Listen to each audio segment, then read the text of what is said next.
Ayan, hallelujah. Sige nga po, malakas na palakpak para sa ating Panginoon Diyos. Sige po, come on.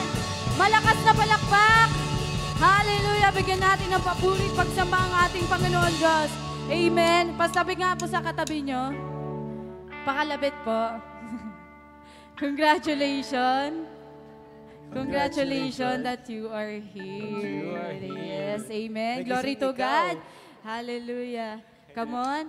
So tayo po'y magpuri na sa ating Panginoon Diyos. Come on. My Savior, my Redeemer.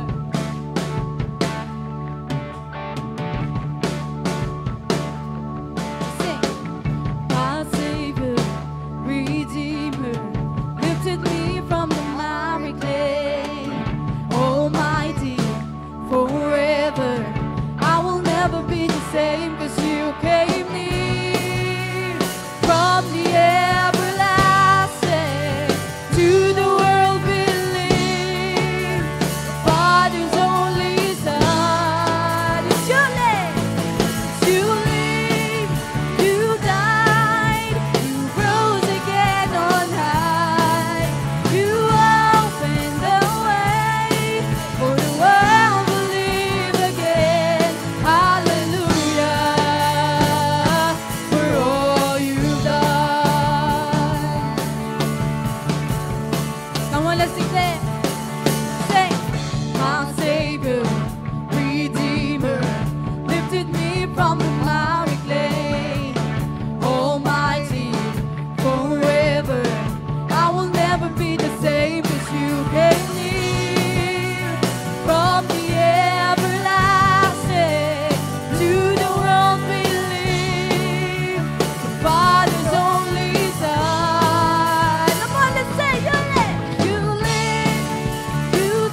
of the Lord.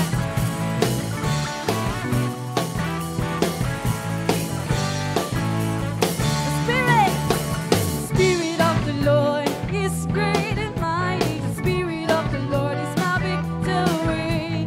The Spirit of the Lord is great and mighty in me. The Spirit of the Lord is great and mighty. The Spirit of the Lord is my victory. The Spirit of the Lord is great and mighty in me. Great is the seed that is in me, that isn't in the world. I am more than a conqueror by the power of His word, of His word. Let's sing. Spirit of the Lord is great and mighty. The Spirit of the Lord is my victory. The Spirit of the Lord is great and mighty in me. In the name of Jesus, I can do anything. Come on, let's declare. By the power of His Spirit, to the one who strengthens me. The Spirit of the Lord is great and mighty. The Spirit of the Lord is my victory. The Spirit of the Lord is great and mighty in me. Spirit of the Lord is great and mighty. The Spirit of the Lord is my victory. The Spirit of the Lord is great and mighty in me. Just say, hallelujah, come on, let's dance to the presence of the Lord. Hallelujah, Lord, we worship you. We praise you, Jesus. Hallelujah. The Spirit of the Lord is great and mighty. The Spirit of the Lord is my victory. Come on, let's sing. Spirit of the Lord is great and mighty. Great and mighty in me. The Spirit of the Lord is great and mighty. The Spirit of the Lord is my victory. The Spirit of the Lord is great and mighty in me. For the Spirit of the Lord is great and mighty. The Spirit of the Lord is my victory. The Spirit of the Lord is great and mighty in me. Great and mighty in me.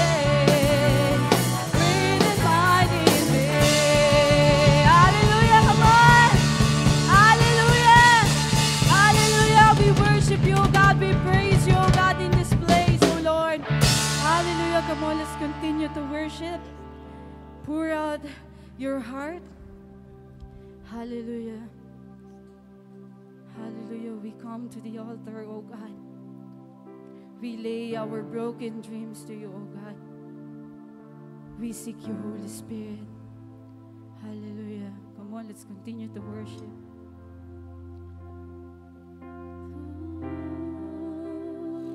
You are faithful. You are Lord.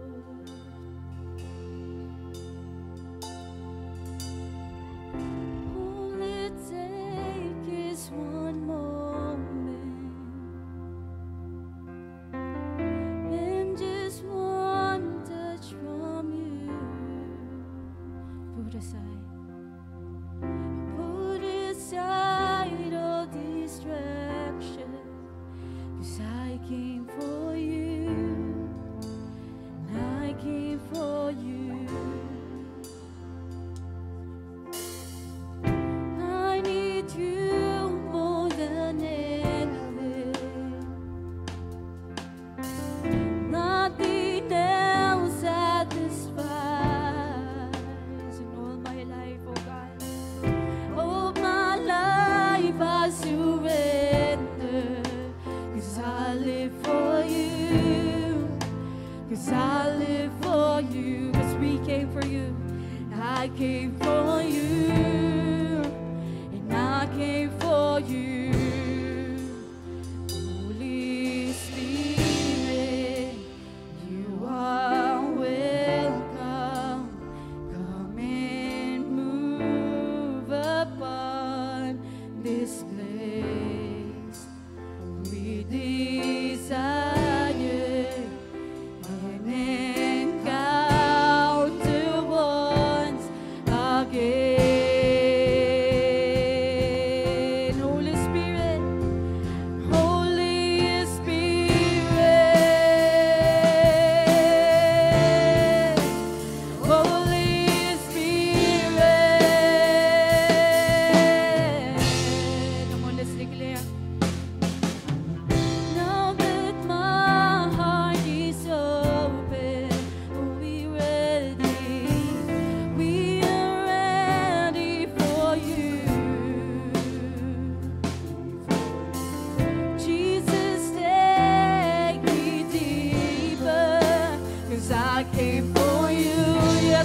Spirit move. Oh, we call upon your Spirit. Oh, we call upon your Spirit. Lord, we have come for you. We make way. We make way. Yes, Lord. We make room. Oh, we make, oh God. Lord, let your Spirit move. Send us your fire in this place. Lord, we have come for you. We make way. We make way. We make room. Lord, let your Spirit move. Come on, let's declare. Have your way. Yes, you are, Lord. Oh, Lord, we have come for you. Oh, Holy Spirit, you are welcome. Come and move upon this place. Come on, raise our hands to the Lord. Desire. Come on. Wag po tayong mahiyanin. Taas natin ang ating kamay sa Panginoon Diyos. Bilang tanda ng pag-surrender sa Panginoon Diyos. Come on, send your fire. Your fire. Release your power. So we'll never be the same. We desire an encounter once again. Come on, Jesus, Holy Spirit, we make room. We make way. Hallelujah. Oh, we make room. Lord, let your Spirit move. Oh, Holy Spirit, have your way. Oh, Lord, we have come for you. We make way. We make way. We make room, oh God. Lord, let your Spirit move. Oh, have your way. Oh, in this place.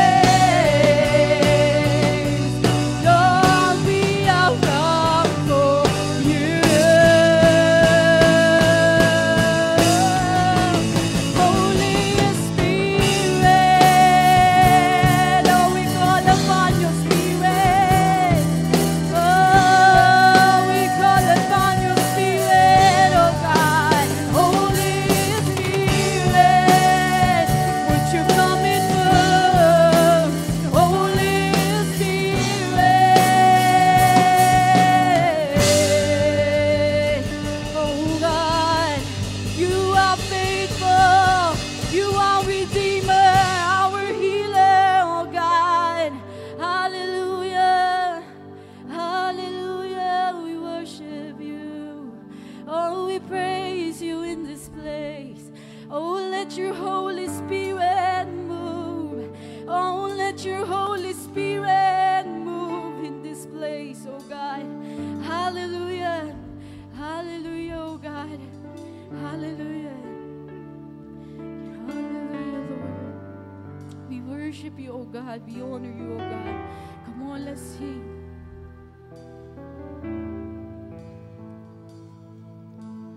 More than a nice melody,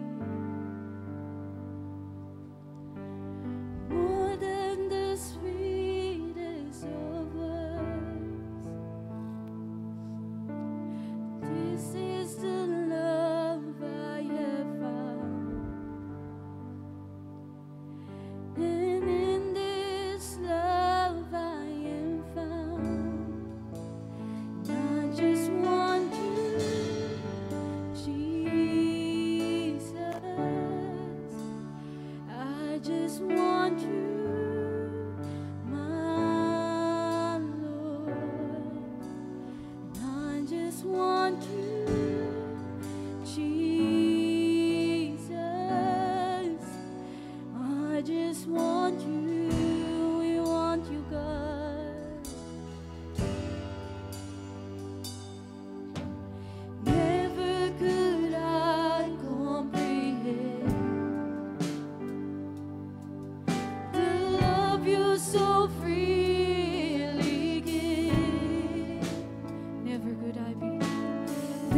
Never could I be worthy, but your love, oh God, but your love covers all of my sin, and I just want you, Jesus.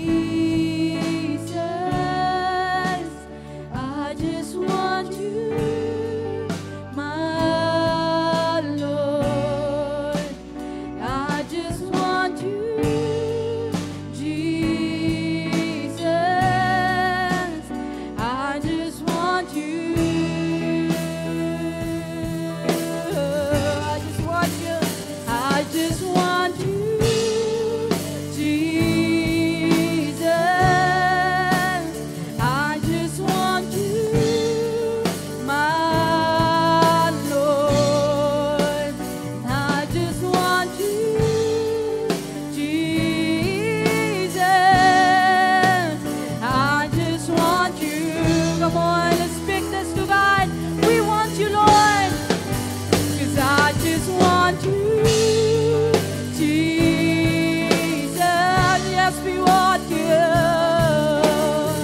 Only your Spirit.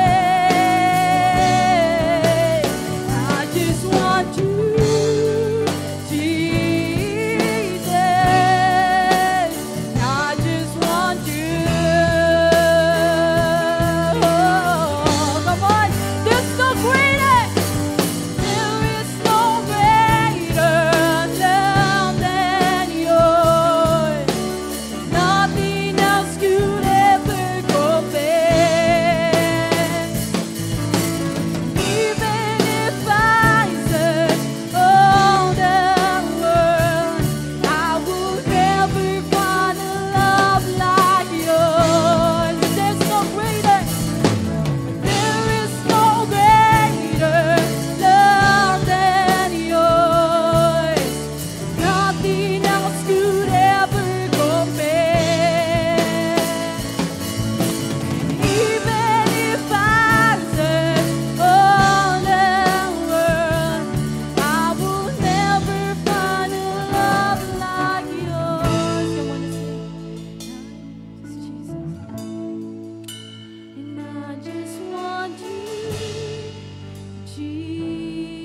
Jesus. We call upon your name. Oh, we want you, Jesus. Oh, we want you, God. Oh, we want you, God. And I just want you. Oh, I just want you, Jesus. Yes, you are. I just want you, my Lord. And I just want you, Jesus. I just want you. Yes, we will, God. There is no greater.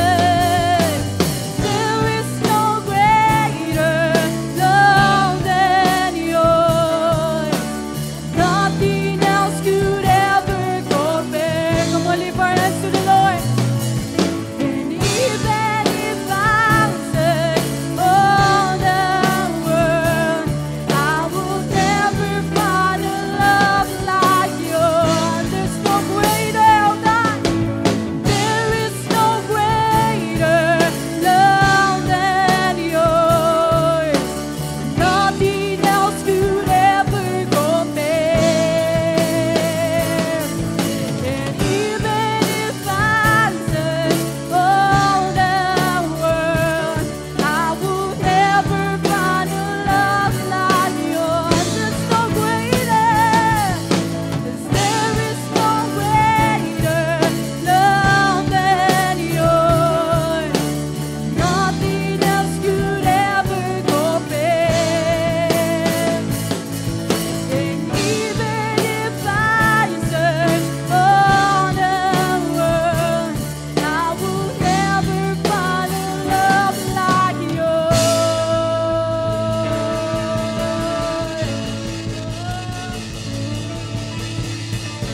Praise the Lord. Sige po, malakas na palakpak sa Diyos na buhay.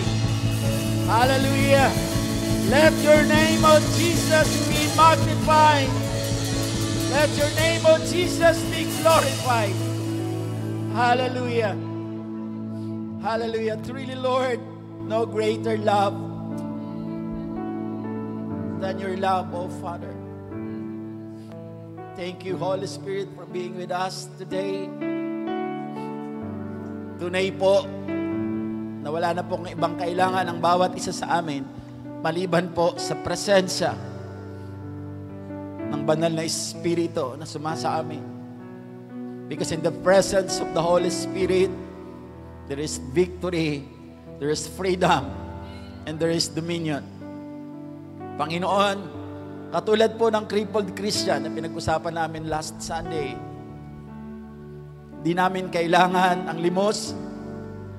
Ang kailangan namin ay tunay na kagalingan. Kagalingan mula sa paniniwala na mahirap ang buhay Kristiyano. Kagalingan mula sa paniniwala na kami po ay talunan. Sapagkat ang iyong salita ay nagsasabi, Panginoon, na ang sino man sa iyo po ay nagtiwala, na ang sino man sa iyo po ay nagsuko ng buhay. Hindi mo lang kami binigyan ng kaligtasan, the greatest gift that we have received from you, but you have also given us the Holy Spirit, who empower us, who guide us, who lead us in a victorious journey of being a Christian. Kaya Lord, maraming salamat po sapagkat alam namin, Panginoon, idinadala mo kami sa mga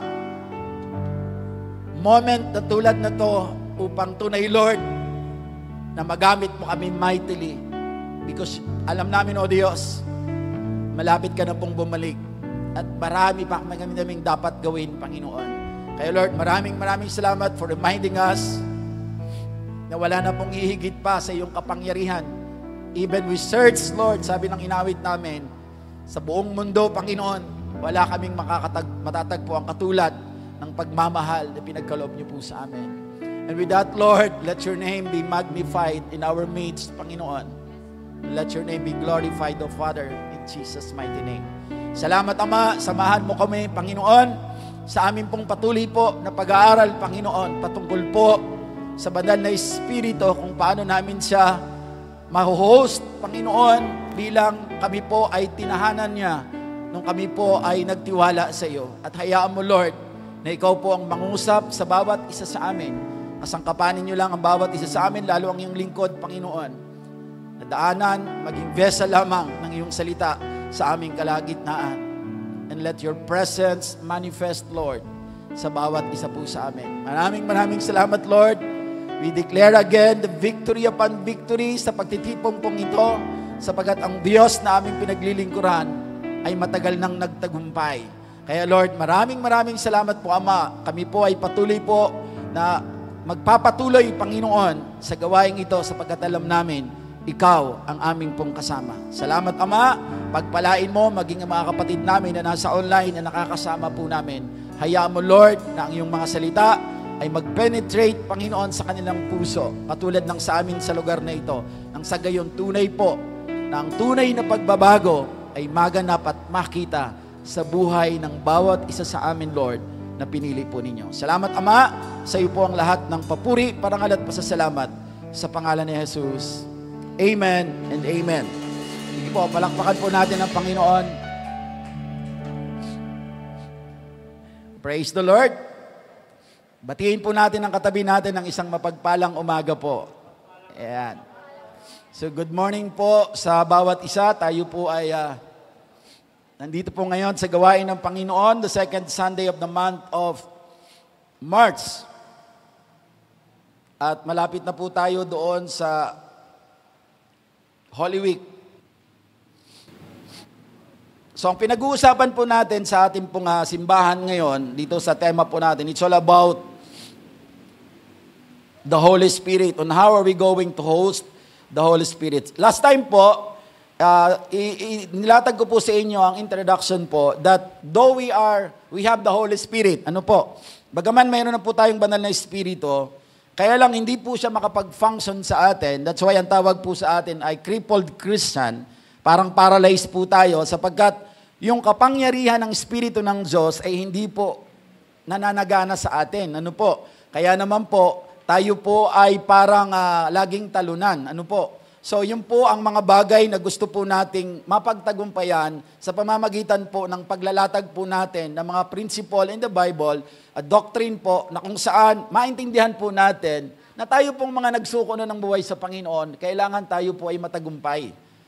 Kailangan lagi po tayong nagtatagumpay sa lahat ng hamon ng buhay. Not because magaling tayo, not because marunong tayo, but because we have the Spirit of God na sumasama sa atin, gumagabay sa atin, at nagbibigay po sa atin ng kalakasan upang sa anumang hamon sa buhay, magtatagumpay tayo. Amen po, magtatagumpay tayo. Minsan mapapagod tayo, pero hindi po yan magiging daan para tumigil tayo.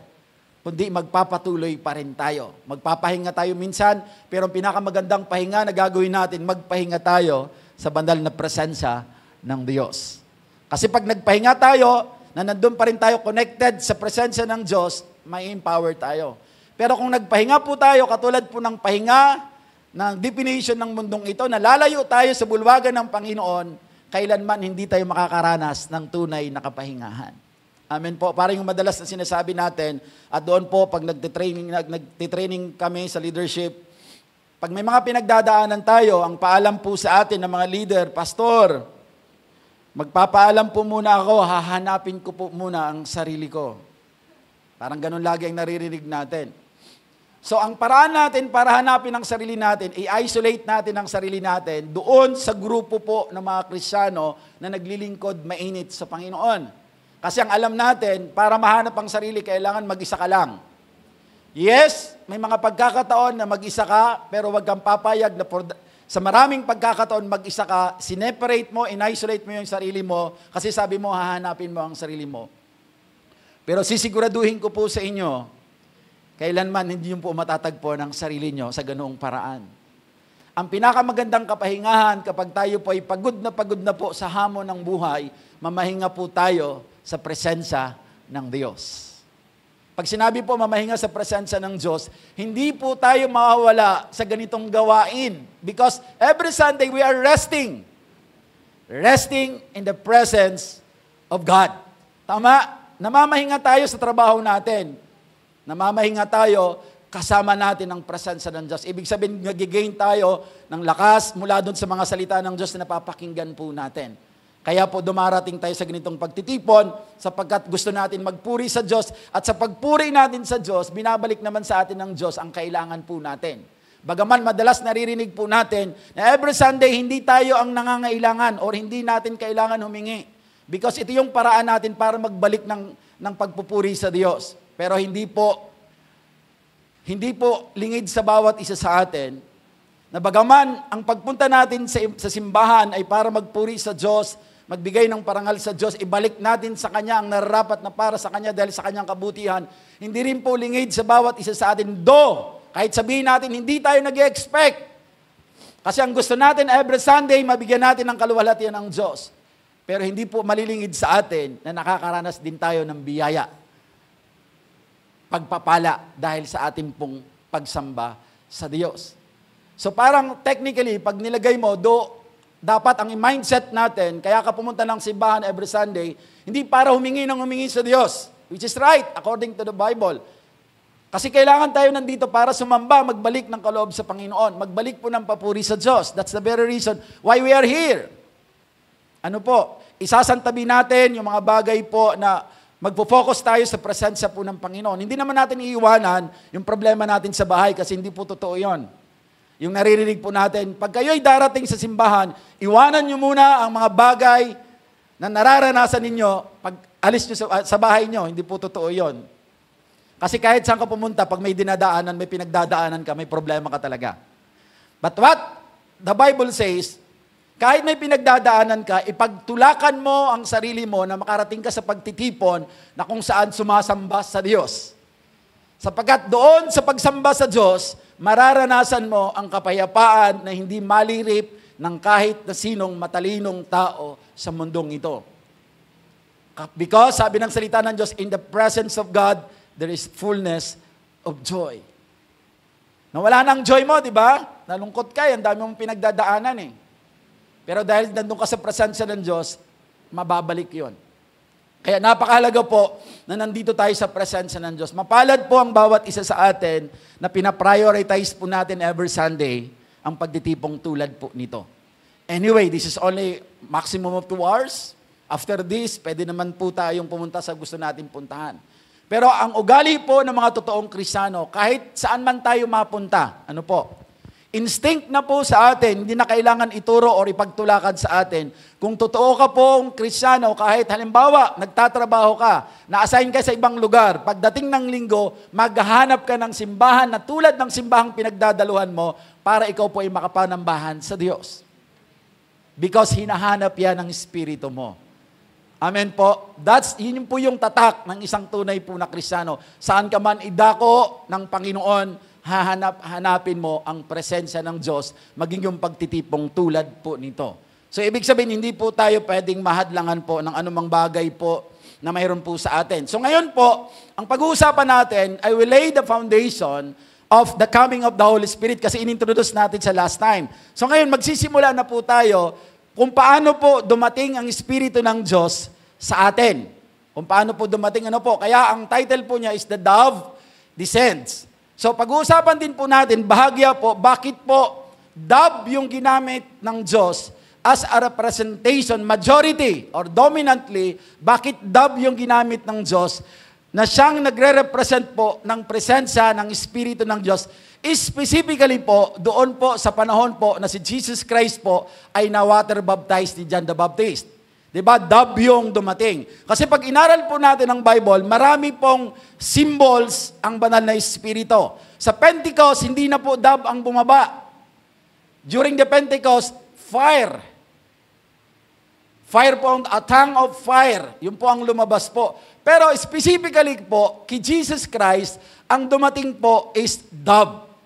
So mayroon po siyang kahulugan. Pag inaral mo siya, mayroon po siyang biblical na input. Bakit yun po yun? Kasi lahat po na makikita natin symbols or animals or tao man or metal, whatever it is, na ginagamit po, lalo na sa Old Testament, mayroon po siyang tinatawag po na effect or mayroon po siyang halaga kung bakit yun po yung ginamit. Kaya mamaya po, pasadahan din po natin yan. Now, simulan po natin ito po yun. Sa Genesis chapter 1, verse 2, sa simula po. Di ba sa Genesis 1:1, in the beginning, God created the heavens and the earth. Tapos pagdating po sa 2, the earth was without form and void, and darkness was on the face of the deep, and the Spirit of God was hovering over the face of the waters. Pag tinuloy mo yan sa sa verse 3, and God said, let there be light. Tama? Tapos nagkaroon ng liwanag. So, sineparate ngayon ng Diyos ang dilim sa liwanag. Kaya nagkaroon po ng umaga tsaka ng gabi, and that was the first day of the creation of God. Ganun po nagsimula. So, ito yung kukunin po natin context on how are we going to define or to understand the coming of the Holy Spirit. Ano po? Kasi popular po sa atin, ang Espiritu ng Diyos ay, kasi 3 persona, Trinitarian tayong simbahan eh. So, Trinitarian po tayo, pero hindi ho tayo naniniwala na separate silang kumikilos. Sabay-sabay po ang persona na ito na gumagalaw. Kaya po makikita po natin dito, ang God the Father ang gumagawa dito. Pero nandyan ang Spirit. The Spirit of God is hovering. So nakikita po natin. So pag-aaralan po natin ito dito para makuha natin kung paano dumating ang Espiritu ng ating Panginoon. Before we were saved, bago po tayo maligtas, ang Espiritu po ng Diyos ay, sabi ko nga sa inyo, nag-hover na siya. Lumilipad siya parang dove. Parang paikot-ikot siya sa atin. Nag-iikot. Ang intention po ng Espiritu ng Diyos is to reveal Jesus Christ sa atin. Because ang kaligtasan ay matatagpuan lang kay Kristo. Kaya nag-hover siya sa atin. Parang ganito. Madilim ang creation ng Panginoon sa una. Without form. Nung tayo po ay wala pa sa Panginoon, we don't have form. We are void. Tama? Doon nag-i-exist po tayo pero wala tayong pakinabang. We are void. We are full of darkness. Punong-puno po tayo ng kadiliman. Kaya ganoon. Kaya po yung Espiritu ng Diyos, when the Word of God dictate, let there be light, nagkaroon po, kumilos ang Espiritu ng Diyos, nagkaroon po ng separation between the darkness and the light. So, nung nag-hover po ang Espiritu ng Diyos sa atin, maging sa kapanahonan po natin ngayon, when the time na hindi pa po tayo nakakilala sa Panginoon. So, sabi po sa John chapter 6, verse 37, all those the Father gives me will come to me. And whoever comes to me, I will never drive away. Tingnan mo yung katabi mo. Lahat na nandito sa loob ng bulwagang ito, ang Diyos ang pumili sa iyo. May tao na ginamit, kaya ka nakakilala sa Diyos, pero ang Diyos ang pumili sa iyo. All those the Father gives me will come to me. So, ibig sabihin, nag-hover ang Espiritu ng Diyos, kinukonvict po tayo, nire-reveal po sa atin ang salvation because of the Lord Jesus Christ.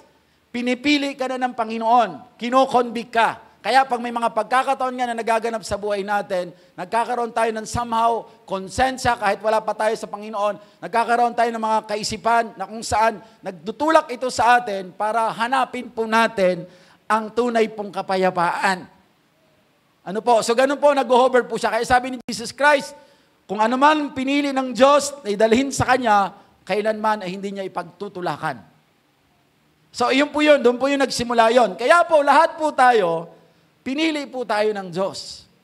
Lahat po tayo. Kasi hindi na natin pag-usapan muna yung pag hindi ako nagdadala ng kaluluwa, hindi ako ligtas, baka hindi ako ligtas. Ano po? Kasi medyo may foul yun sa doctrine. Because Romans 10:9, if we confess with our mouth that Jesus Christ is Lord and believe that He rose from the dead, then I am saved. So very clear, you are ligtas, you are Christian, and the Holy Spirit deposited upon you. That's your condition right now. Ganun yung condition po natin. Kaya lang, crippled tayo. Kristyano ka, pero gumagapang ka.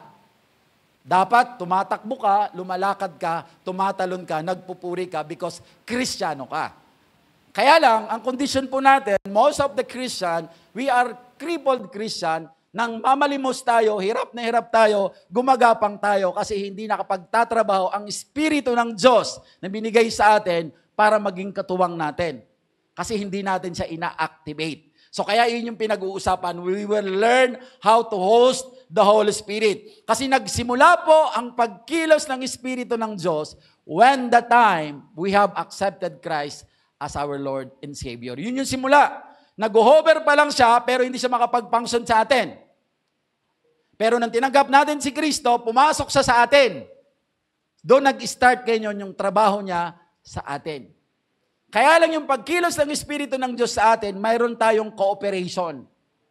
Kapag hindi tayo nag-cooperate, kasi ayaw ng Diyos na maging robot tayo, may cooperation tayo dapat. Ibig sabihin, may mga nasa-sense po tayo, nararamdaman po tayo, na tinuturuan tayo ng Espiritu ng Diyos. I do believe po, kung ikaw ay totoong Kristiyano, may mga conviction, by heart, by spirit, na may nagko-convict sa iyo, may bumubulong sa iyo, na ganito ang gawin mo, wag mo nang gawin yan. Ang problema lang, kasi may free will tayo, madalas ang pinipili natin yung gusto ng laman natin rather than yung gusto ng Espiritu ng Diyos na sumasa atin. And because of that, mayroon tayong struggle.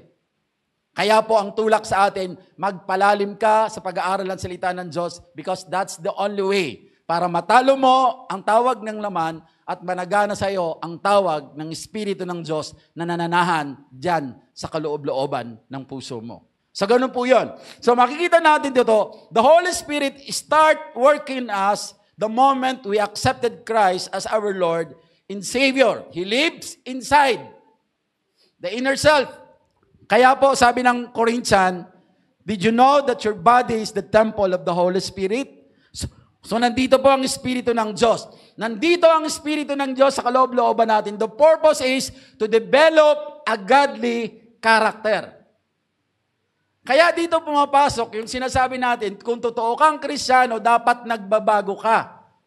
Kasi kung totoo kang Kristiyano, may Espiritu ng Diyos na nandun ka, ang purpose niya is to change your character.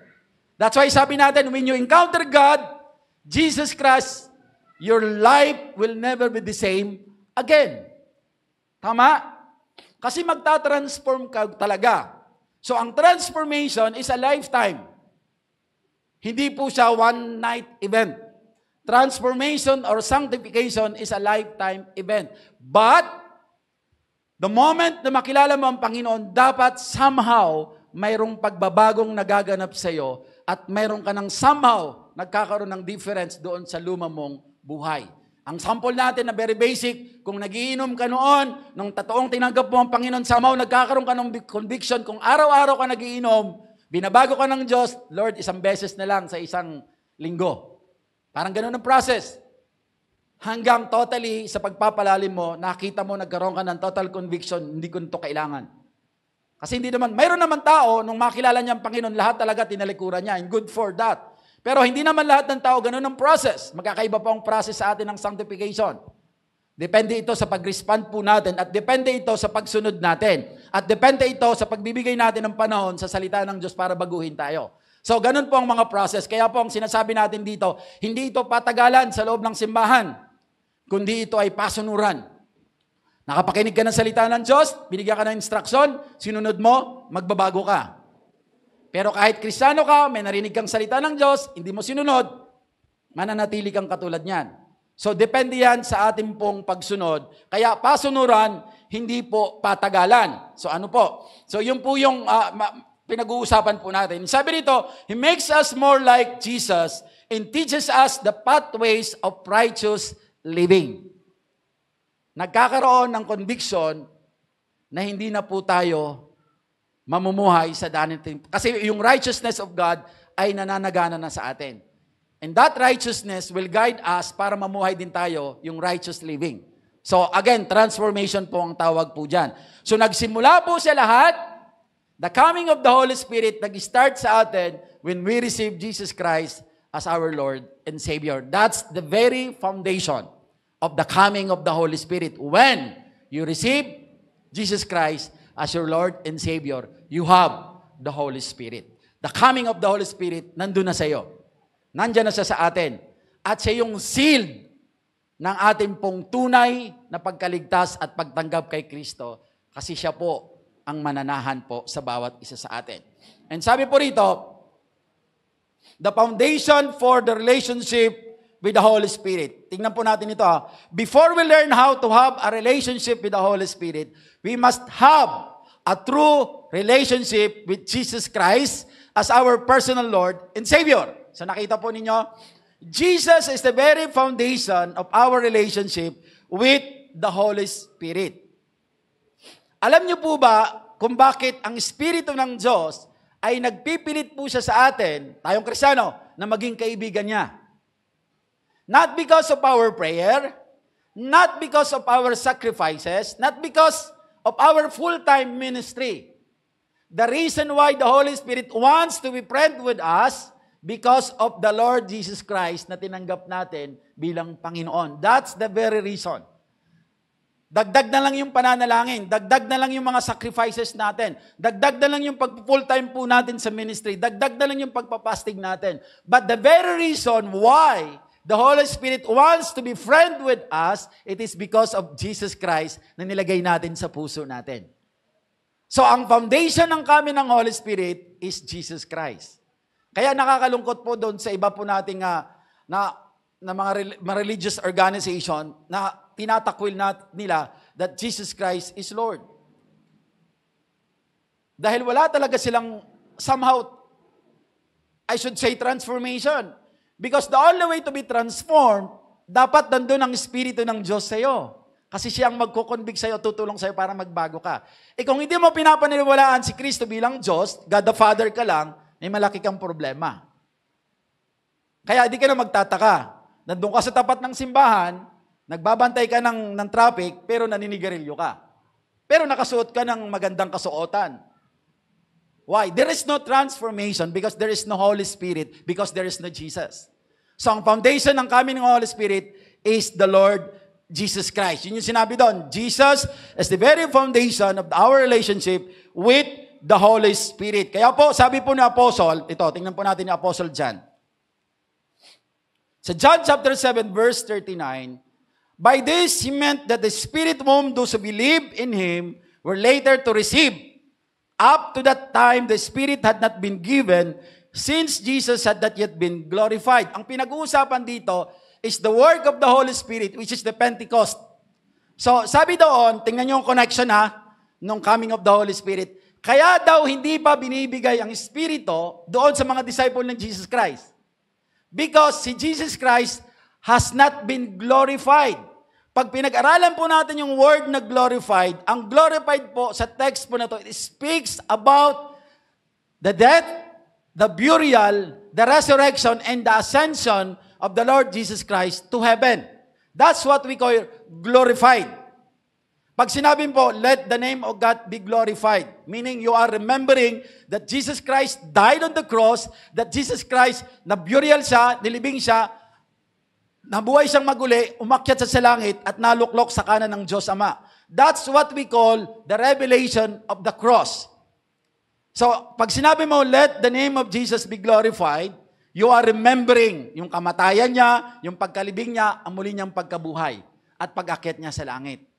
So magaganap, sabi dito, kaya hindi pa po binibigay ang Espiritu ng Diyos, meaning the work of the Holy Spirit, which is the Pentecost, because Jesus Christ not been glorified. Kasama pa nila. Kaya di ba sabi ng Panginoon, pag alis ko, mabuti na alis ako para praising, para ipadala sa inyo ng Ama sa pangalan ko, ang magiging katuwang ninyo. Kaya ang instruction niya, maghintay kayo.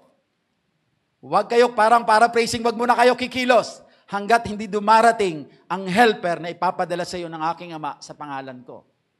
Kaya hinintay nila po sa Jerusalem. Pero ang paghihintay, hindi po nakatunganga.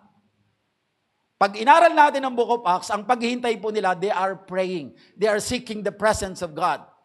Meaning they are doing good. Kasi nakilala nila ang Panginoon. So kasi kung maghihintay tayo nang wala ho tayong ginagawa, wala ho tayong hinihintay. Kaya po yun yung pagtulak sa atin, nung maging Kristiyano ka, hindi ka naghihintay ng heaven. Dapat may ginagawa ka. Kasi hindi natin hinihintay ang langit, kundi ibababa natin ang langit. Hindi tayo pupunta sa langit. Bababa ang langit dapat. Kasi magkakaroon ng new heaven and new earth. So, ganun po yun. So, yun pong ibig sabihin ng glorified. So, ang manifestation ng Spirit ng Diyos come only after Christ was glorified and seated at the Father's right hand. Pentecost, sabi rito. Meron ba ako dyan? So, sabi rito, the Father waited for the Son to finish His atonement on the cross before sending His Spirit upon the believers. So, tinapos muna yung mga sacrifices ng Lord. And then sabi rito, the manifestation of the Spirit came only after Christ was glorified and seated at the Father's right hand in heaven. Ibig sabihin, Pentecost follows after po ng cross. Pentecost follows after the cross. Ibig sabihin, if you value the cross, Pentecost will follow. Pag pinapaniwalaan mo si Kristo, ginoglorified mo si Kristo, ibig sabihin, mapupuspos ka ng Espiritu. Nakuha nyo? Doon po siya. That's the foundation. Kaya po, makikita natin, lagi po tayo nananalangin in the name of Jesus. Because si Jesus Christ talaga ang foundation para kumilos po ang Espiritu ng Diyos sa atin. Kasi sabi ng Espiritu ng Diyos, hindi ko gagawin para praising hindi ko gagawin o hindi ko sasabihin ang patungkol sa akin. Ang sasabihin ko at gagawin ko lang ang narinig ko. Yun na yung gagawin niya. Hindi siya kikilos ayon sa gusto niya. Pero nandito siya kasi ang pagkilos na gagawin niya kung ano maglulugod sa anak. Kaya habang ginoglorify natin ang pangalan ng Panginoon, ang Pentecost po, ang Holy Spirit po ay nananagana po sa bawat isa po sa atin. So tingnan po natin yung John chapter 7:38. Out of his heart will flow rivers of living water. Yung rivers po, makikita natin naka-plural yan Hindi siya singular form. Kasi i-compare natin siya doon sa living water. So, rivers of living water. So, tingnan po natin. Kinompare yan ni Jesus dito sa John chapter 4 verse 10, when the time nakausap po niya yung Samaritan woman. So, nung matapos po silang humayo, so pumunta sila doon sa well of Jacob. So, naupo doon ang ating Panginoon habang yung kanyang disciple po ay naghanap po ng makakain. Ito po yung naging scenario. Sa John chapter 4 verse 10, Jesus answered her, if you know the gift of God and who it is that asks you for a drink, you would have asked Him and He would have given you or given living water. So, dalawa siya. living water is different from rivers of living water. Magkaiba yan ha.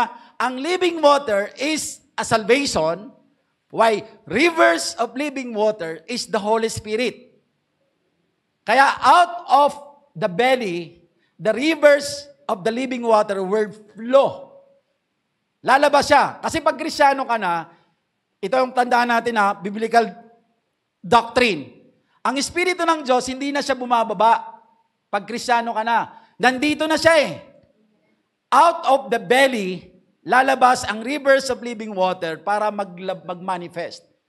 Nandito na sa iyo eh. Ba't hinahanap mo pang mag-fall sa iyo? Nandun na siya sa loob mo. I-activate mo siya para lumabas po siya at mag-manifest siya sa sinasabi mo, sa ginagawa mo. Ibig sabihin, ang Espiritu ng Diyos ay kumikilos na sa iyo because you are totally surrendered to Him.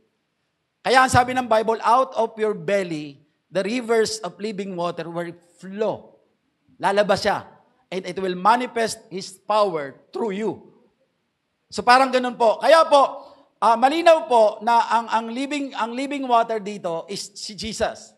Pero yung rivers of living water is the Holy Spirit na mayroon tayo. So yun po yung pagkakaibig sabihin. Ibig sabihin dito, ganito yon. Sana nailagay ko. At salvation, we receive the living water. Tama? Which is the Lord Jesus Christ. But when we are walking in the Holy Spirit, we have access to abundant rivers of living water. Nagkaroon tayo ng access kapag sinusunod natin ang kalooban niya. Because walking meaning following. Sumusunod po tayo sa kalooban po ng ating Panginoon. The dove descends on the lamb. So ito na yung sinasabi ko po sa inyo. Di ba, na-establish ko na po yung foundation that the foundation of the coming of the Holy Spirit is the Lord Jesus Christ. So when we talk about glorification, meaning we are remembering the death, the burial, and the resurrection and ascension of the Lord Jesus Christ sitting at the right hand of God the Father. So ganun ang ibig sabihin po nun. So makikita po natin dito, yung the dove descends in the lamb. Sabi ron, all four Gospels record an account of the Holy Spirit descending as a dove upon Jesus as His baptism. So bakit specifically ginamit po yung symbol of dove as the Holy Spirit na bumaba kay Jesus Christ? Bakit hindi fire? Katulad sa Pentecost, fire po siya. So titingnan po natin ang connection po niya. So sabi rito, doves represent purity, innocence, and gentleness. So tandaan po natin, ang comparative si Jesus Christ, nung siya po ay nag-water baptism, di ba ang water baptism kasi, ito yung transition mo mula sa lumang pagkatao mo patungo sa bagong buhay. Ibig sabihin, pag hinugasan ka, again, yung pong representation na pag dapa mo, pag lubog sa'yo sa tubig, patay ka, pagkalubog mo, binaon ka, pagbangon mo, that's your resurrection. Nabuhay, born again ka na. Or born again ka na, ibig sabihin, nagkaroon ka na ng tunay na conviction na magbabago ka ng tuluyan. Kasi nung tinanggap mo si Kristo, hindi naman kagad bago ka eh. So ang seal of your first obedience that you are going to be disciple of Christ, magjo-journey ka sa pagiging disciple, is the water baptism. Kaya nga po, sa palisiya po ng isang simbahan, ang isa po na requirement para masabi kang miyembro ka ng church na ginagamit po natin as policy, kapag ikaw po ay nabaptize na ng simbahan na yon. Why? Kasi ordinance yun na biniba ng Diyos. Dalawa yan. The Last Supper and the water baptism. Pag sinabi ordinansa, yun po yung binaba ng Diyos na patakaran para maging bahagi ka sa katawan niya. Kaya yun yung ginagamit ngayon ng mga simbahan. Paano po malalaman ako po ay membro ng simbahan po ng Holy Deliverance? Though hindi naman tayo masyadong strict doon. But technically or biblically speaking, ganun po ang takbuhin po noon. So bakit po si Jesus Christ? Tayo po, sabi ko nga kanina, nung binaptize tayo, transition natin yon mula sa lumang buhay, patungo po sa jojournehin po natin na magandang buhay na kay Kristo. Transformation, change of lifestyle. Si Jesus Christ, bakit po nagpabaptize? Sabi nga ni John, hindi ako karapat-dapat, pero sabi ng Panginoon, gawin mo ang nararapat sapagkat ito yung sinasabi ng salita ng Diyos. Si Jesus Christ, nung binaptize siya, hindi po siya mula sa kasalanan patungo sa kalinisan, hindi. Ang ibig sabihin po noon, in theology, yung baptism po ni Jesus Christ, transition po ng trabaho niya. Kasi nung hindi pa po siya nagbi-ministry, carpenter siya. Nung ibabaptize na po siya, yun po yung patunay na siya po ay lilipat na ng trabaho niya from being a carpenter, magpo-full time siya sa ministry na pinapagawa sa kanya ng Ama. That's transition happen nang mabaptize siya. Kaya doon, ang doves po ang ni-represent ng Holy Spirit because si Jesus Christ is pure, innocence sa mga kasalanan, and very gentle. Kaya dove ang dumating sa kanya. Now, lalimin pa po natin. Ganun po yon. So, mayroon pong pag-aaral. A dove is a beautiful picture of the Holy Spirit. So, mayroon pong pag-aaral. Ito po, si Leonard Ravenhill study. So, tingnan natin bakit po yung dove ang ginawang representation ng Holy Spirit pagdating kay Jesus Christ. Sabi ito, why the Holy Spirit is always symbolized as a dove, specifically, pag dinagdag natin kay Jesus Christ. Ito yung mga points na naaral niya sa kanyang pag-aaral po ng salita ng Diyos. Kasi ganito po yon. Sa theology po, sa biblical theology po, mayroon pong tinatawag na concept na ang tawag po ay the law of the first mention. Pag sinabi natin the law of the first mention, ang tinuturo po nito, halimbawa, pangalan ng tao, pangalan ng hayop, pangalan ng materials. Pag minention po yun, first na minention yun, ibig sabihin po ng the law of the first mention, sa biblical theology, ang ibig sabihin po, siya ang magdidictate. Yung tema po sa entire scripture ay siya yung gagabay. Halimbawa po, para maintindihan po natin, halimbawa, sa Genesis chapter 3, isang hayop ang ginamit as representation, serpent. Serpent, ginamit ang serpent as a tempter kay Adan tsaka kay Eva, right? Kaya po, si Satanas, na ang totoong tempter, pag sinabi Satanas, it represent the symbol of a serpent. Kasi ang serpent, ang una pong na-mention sa Bible as the tempter. Kaya po yung law of the first mention na sinasabi po, kaya po, the entire context of the scripture from Genesis to Revelation, pag serpent, malinaw na si Satanas yun. Tama? Ganun. Another thing po, yung lamb. Sa Old Testament, doon sa Passover story or narrative, doon sa Exodus chapter 12. 'Di ba after kasi ng Passover, 'di ba ang Passover ang alam natin, yung lahat ng tao po na nagpunas po, binigyan ng instruction, nagpunas po ng dugo sa kahamba ng kanilang pintuan po. Pag dumaan po yung angel of death, hindi po sila papasukan. Ipapass over sila. Lalagpasan sila. Kasi tanda yon na sila po ay anak ng Diyos or sila po ay pinili ng Diyos. So, ang pinapatay lang yung mga walang tatak. So, during the celebration ng Passover po, nag-instruct ang ating Panginoon kina Moses and Aaron. Ang sabi niya, maghiwalay kayo ng lamb. Lamb ang ginamit. Ng lamb, i-separate mo siya at papatayin niyo siya, kukunin niyo yung dugo at ipupunas niyo siya. Sa Exodus chapter 12 yan. Ipupunas ninyo sa hamba. Representing na kayo po ay ligtas. So kaya po pagdating po sa New Testament, makikita natin si Jesus Christ, ang symbol niya is the Lamb. That's why ang tawag sa kanya, the Lamb of God. Kasi ang unang minensyon patungkol po sa magliligtas is the Lamb. Kaya the entire context of the Bible, pag sinabi the Lamb of God, si Jesus Christ yun. Pag sinabi serpent, ang demonyo yon, si Satanas yon. Nakuha nyo? Ganon yon. Now, pasok tayo sa dove. Bago ko ilagay itong study niya. Sa dove, ganito. Si Noah. Yung panahon ni Noah. Di ba, ginunaw ng Diyos ang mundo sa mamamagitan ng pagbaha.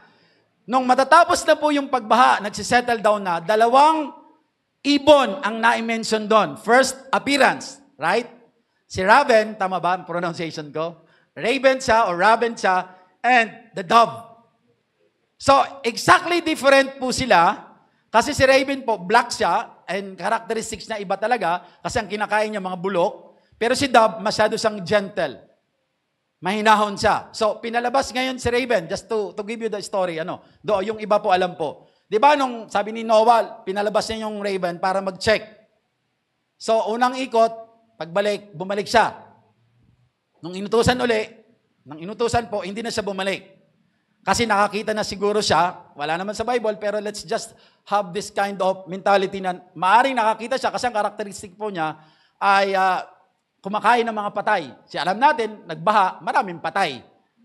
Nalulutang. So, maaring natuyo na, pero ang lumulutang pa lang, ang mga katawan ng tao or hayop, mayroon na siyang makakain, kaya hindi na siya bumalik. Kaya makikita nyo bakit ganun ang sinasabi ko. Nung pinalabas na po si Dove, kasi si Raven hindi na bumalik, di ba si Dove umikot din siya. Pero dahil hindi naman siya pwedeng umapak doon sa mga patay, because hindi yun yung kanyang nature, bumalik uli siya sa ark. Kasi wala pa siyang maapakan. Kasi hindi naman siya pwedeng umapak kasi hindi yung nature niya dun sa patay. Pero ang raven, kinakain niya yun, mabubuhay na siya. Paglabas uli niya, umikot siya, pagbalik niya, anong bitbit niya?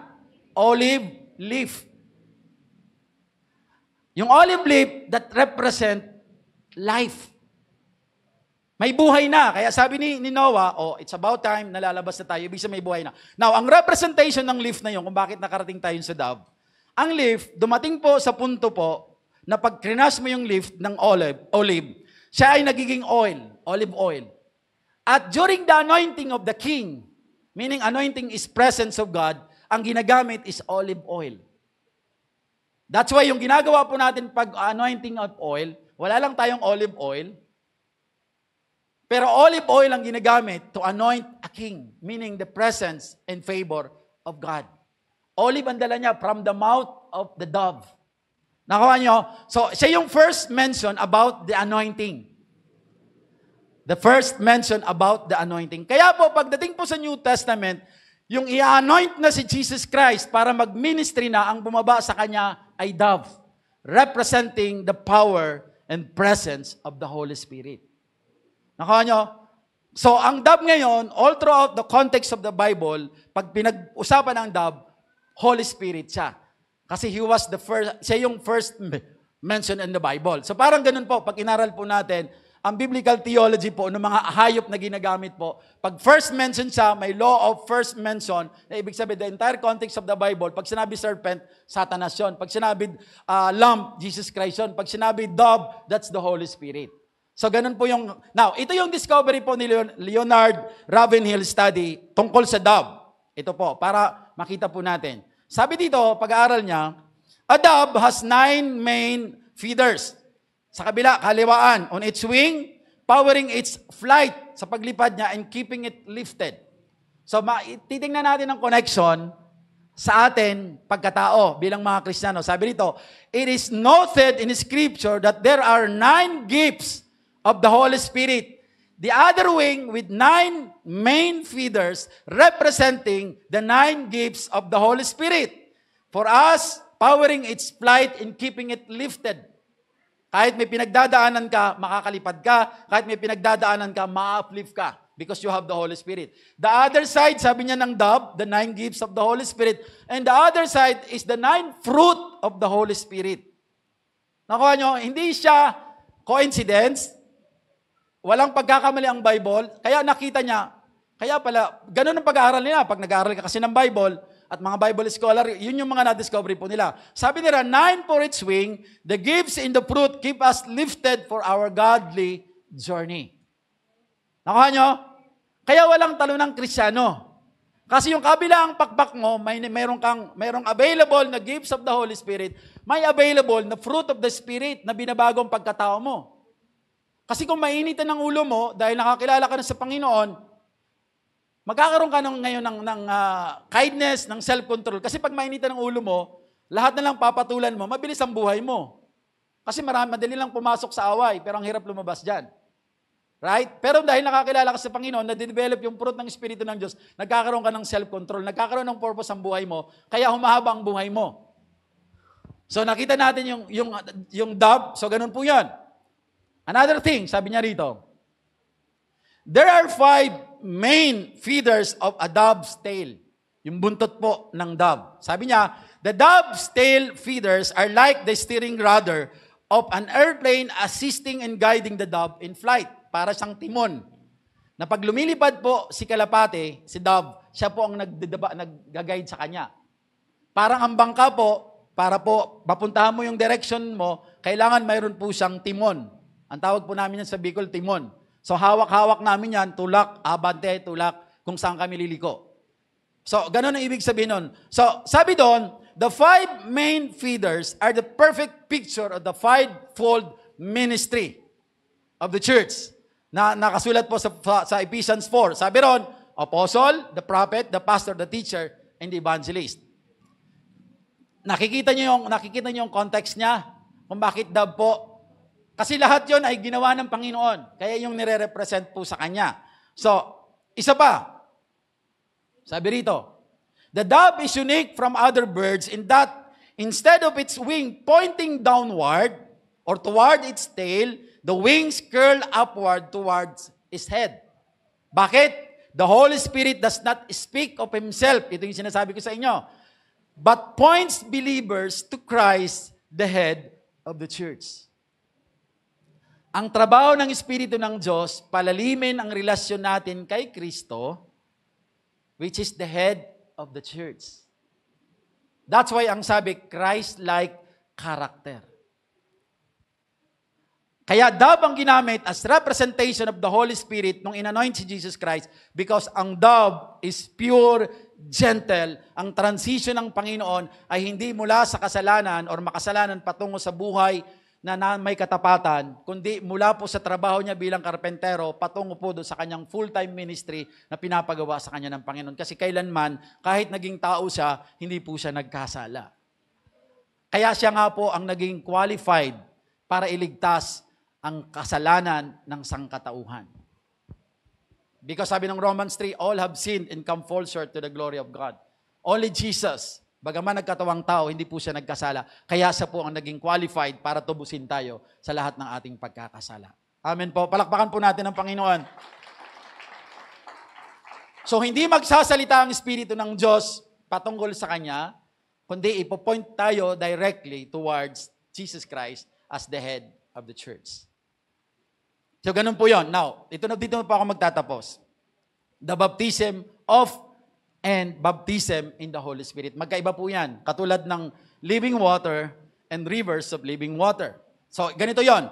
The baptism of or by the Holy Spirit precedes baptism in the Holy Spirit. Ano ibig sabihin? Come before the baptism in the Holy Spirit. So, when you receive Jesus Christ as your Lord and Savior, you have been baptized by the Holy Spirit. But when you walk in the Holy Spirit, in close relationship with Jesus Christ, you are being baptized in the Holy Spirit. Bakit po? Tingnan natin to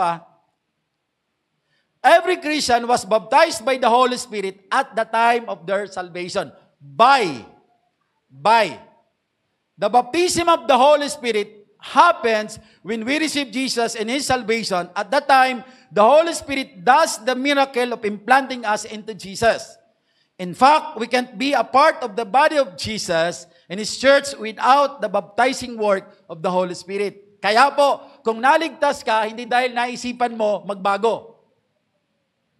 May ginawa ang Espiritu ng Diyos sa iyo, kaya ka pinili ng Diyos para maging bahagi ng katawan ni Kristo. It's all about grace of the Lord Jesus Christ, kaya tayo naligtas. Wala tayong ginawa. Ganun po ang ibig sabihin nito. Now, the baptism of the Holy Spirit is not about tongues, which is yung sinasabi po ng mga Pentecostal, or power, but it's about being immersed into Jesus. Baptism of the Holy Spirit into His body, which is His church. Kaya po, kung ikaw po ay ini-immerse ng Espiritu ng Diyos patungo sa ating Panginoon, meaning you are being put by the Spirit of God in the church, meaning, ini-involve ka sa ministry ng simbahan. Kaya yung sinasabi ko sa iyo, hindi kayo po pwedeng nanatili pong nakaupo for the rest of your life. Because the Holy Spirit is convicting you and putting you in Jesus, which is the body of Christ. Pansinin po ninyo. Sabi ko sa mga leader, nung nagkakaroon kami ng leadership training. By experience, madaling lumalago ang isang tao kapag ang cell leader niya ay in-involve ito sa gawain ng ministry. Nagkakaroon siya ng accountability, nagkakaroon siya ng commitment. Pero kahit turuan mo ng turuan yan, pero hindi mo naman pinapasok sa simbahan para maging bahagi, halimbawa, ng worship team, bahagi, halimbawa, ng ushering, bahagi, halimbawa, ng prayer warriors, I don't think na magkakaroon siya ng conviction para siya ay magpatuloy at magpalalim sa Diyos. Kaya ang keyword po dito, kapag nasa simbahan ka, hanapin mo ang sarili mo kung saan ka mapapabilang sa loob ng gawain ng simbahan para ma-develop ang bagay, ang potential na binigay sa iyo ng Diyos. Because I do believe, ang Diyos ang pumili sa iyo, may potential ka, may talent ka na binigay sa iyo ang Diyos, ang kailangan mo lang discoveryhin. Di mo yan madidiscover kung nakaupo lang tayo. Yes, ligtas ka. Pero hindi mo mapapakinabangan ang tulong ng Espiritu, crippled Christian ka kasi hindi mo diniscover, kasi hindi ka nag-involve. That's why lagi natin sabi, involved in the ministry of God. Ano ang talent mo? Alam mo, natutuwa ako nung nandun ako sa una kong pinagmulan sa Jael. Ang tanong kagad sa akin, first timer ako. Sabi sa akin, brother, ano bang talent mayroon ka? Yun lang, kung anong talent. Sabi ko lang sa kanila, pag may birthdayhan po, nagiinuman kami, sabi ko, kumakanta ako. Nagbibidyo okay ako. Ganun ang sinasabi ko. Kasi, di naman ako, katatanggap ko lang sa Panginoon eh. Saturday, tapos Sunday, umattend ako. Ganun ba? Pwede ba kitang i-involve sa worship team? On that day. Sabi sa akin, papasok, i-enroll kita sa worship team, magte-training ka ng boys. Nung in-involve ako doon, may nag-alaga na sa akin, pinasok na ako sa basic Bible teaching, 13 basic seminars na ginagawa natin. Para may strengthen. Wala pang G12 eh. Para may strengthen. Nung ma-involve ka sa ministry, nagkaroon ka ng commitment. Nagkaroon ka ng accountability. Kaya po kahit may mga pinagdadaanan ka sa buhay, iisipin mo, naku, ako palang magpapaawit mamaya. Ay, ako palang naka-schedule. Somehow, mayroon kang pagpipilian. Hindi ka agad makapag-decide, hindi na ako pupunta ng simbahan. Wala naman ako ministry. Pero kung may involvement ka, mayroon kang somehow challenge. Na pinakamaganda, baka magtulak pa sa iyo yun, kahit masama ang pakiramdam ko, dahil ako yung naka-assign, pupunta ako. Eh dahil pumunta ka, mararamdam mo ang presensya ng Diyos, ma-uplift ka. Pero kung hindi ka involved, pag may pinagdaanan ka, absent ka na. Wala ka namang commitment eh, wala ka namang accountability. Wala namang magsasabi sa'yo bakit hindi ka dumating. Walang magagalit sa'yo. Kasi wala naman leader na nag-handle sa'yo. Pero kung cell group, nandito ka na, hindi ka umattend, tatawagan ka na agad ng pastor. Ba't hindi ka dumating? Hindi ka man lang nagpasabi. Pagagalitan ka na. Kasi may accountability ka na. Kaya sabi doon, the baptism of the Holy Spirit is not about tongues or power. Kahit hindi ka marunong mag-speaking in tongue, hindi mo give yan. It doesn't matter. But it's about immerse into Jesus, meaning being immersed in His body. Involve yourself in the ministry of God. Habang pinapalago mo ang sarili mo, i-involve mo na ang sarili mo. Magtulong-tulong tayo. Baka ikaw yung ngipin. Baka ikaw yung mata sa katawan. Baka ikaw yung kamay. Baka ikaw yung paa. Gift mo pala evangelism. Kaso hindi mo siya nadidiscover kasi okay na ako, attend lang ako every Sunday. I just hope and pray na naintindihan niyo po yung sinasabi ko. Hindi po ako nagagalit.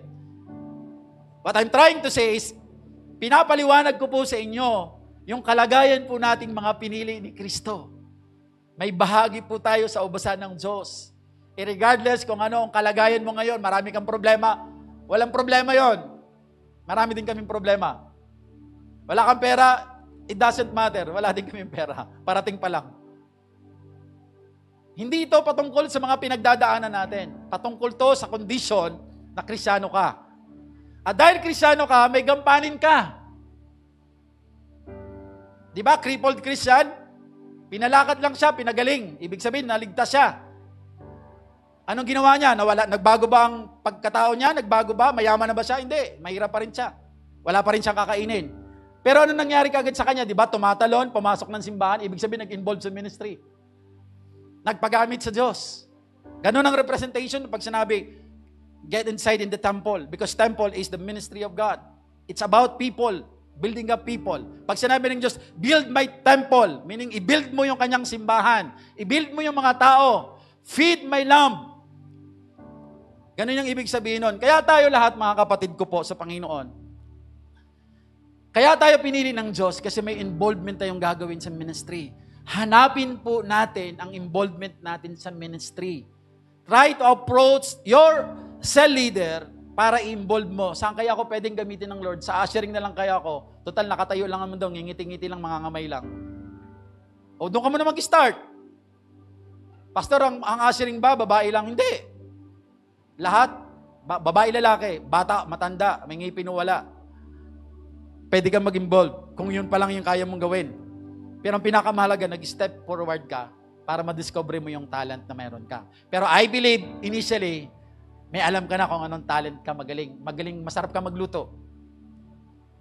Offer your time. Instead na magbayad pa tayo sa pagluluto, instead na bibili tayo ng niluto sa labas, dahil may talent ka, mas masarap ka magluto, mas healthy pa. Dahil sigurado, iingatan mo ang kalusugan ng mga anak ng Diyos. Nakukuha niyo yung sinasabi ko? Involve in the ministry. Tapos pasok sa training para lumago. Kasi kung naka-involve ka sa ministry pero hindi ka nagtitraining, mabubulok ka dyan. Hindi mo malalaman kung ano ang pupuntahan mo. Pero dahil nag-aaral ka, at the same time nag-involve ka sa ministry, pinagsasabay mo yon, madidiscover mo, ay dito pala ako tinawag ng Diyos mag-preach. Ay dito pala ako tinawag ng Diyos humayo, mag-pastor. Maging pastor worship. So matatagpuan po natin because we are being baptized. So tuloy ko po. And sabi po rito, then following that initial baptism, Jesus immerses us into the Holy Spirit. Si Jesus na. Who then enables us to serve God with power. Kaya nagkakaroon ng kapangyarihan ng paglilingkod natin kasi si Jesus mismo, ginawa na tayong kaibigan ng Espiritu ng Diyos. Ayan na. Baptism in the Holy Spirit. Ang baptizer po doon, the baptism in the Holy Spirit is done by Jesus, the baptizer. Habang naglilingkod ka sa Panginoon, sa paglilingkod mo sa mga tao, lalong nag-glorify ang Panginoon, natutuwa ang Diyos sa iyo, pinapalalim ni Kristo ang relasyon mo kay Espiritu, nagiging magkaibigan kayo, kaya ang lahat ng pagkilos mo, nagkakaroon ng power. Hindi ka marunong manalangin, pumunta ka dito, nanginginig ka. But because you submit yourself in the ministry, pinapalago ka ng Panginoon sa mga pag-aaral mo. One of these days, kinakain mo na yung stage. Yes, kinakabahan kasi sabi ng mga turo sa amin, pag hindi ka kinakabahan, pag nandito ka, kabahan ka na. Baka ang ginagawa mo na lang para sa sarili mo. Nakuha nyo? Hindi ka marunong manalangin, kinakabahan ka, hindi ka nga marunong, hindi mo nga kabisado kung ano man magkakasunod sa Bible. Pero dahil nag-involve ka, na-develop ka, na-equip ka. At yung pagkaka-equip sa iyo, malaki ang bahagi nito sa magiging hamon mo sa buhay. Kasi ang lahat ng tao na totoo na nag-involve sa ministry ng Lord, not because of his pastor, but because he loved Jesus. Ano man ang pagdaanan mo sa buhay, magpapatuloy ka sa paglilingkod mo sa Diyos. Kasi malinaw ang laman ng isip mo, ang mentality mo, that you are not serving people. Kaya ka na-involved sa ministry because you are serving God. Kung pinapagalitan ka ng cell leader mo kasi may mali ka ng gawa, hindi ka basta-basta magtatampo. Why? Kasi alam mo, pananagutan ka nila kapag hindi ka nila pinagsabihan. Hindi pa pwede yung mentality ko dati. Hayaan mo na yan. Bahala ng Diyos sa kanya, magbabago din yun. Kasi ako kasi ang personality ko dati, ayoko nung conflict, ayoko nung magkakailangan tayo. Kasi kung magkakailangan tayo, mas gusto ko pang wag na tayo magkita. Ganun ako eh. Kasi ayoko makipagplastikan. Kaya gusto ko, iwalay na lang ako sa iyo, wag na tayo magkita. Pero hindi ganun ang gusto ng Diyos i-develop sa atin eh. Kailangan natin siyang harapin. Kailangan natin siyang tanggapin. Kasi binabago talaga ng Diyos tayo araw-araw. Being baptized in the Spirit by the Lord Jesus Christ as our baptizer. Ganun po ang kalagayan natin, mga kapatid ko po sa Panginoon. Ang panalangin natin, makaalis tayo sa gumagapang na Kristiyano. Makapunta tayo sa mga tumatalon, lumalakad, sa kasiyahan, dulot po ng paglilingkod natin sa Panginoon. Ilang taon ka na bang Kristiyano? Hanggang ngayon, di ka pa rin marunong manalangin. Ilang taon ka na bang Kristiyano? Hanggang ngayon, di mo nga alam, paano ko ba isi-share si Kristo? May problema ang simbahan? Wala.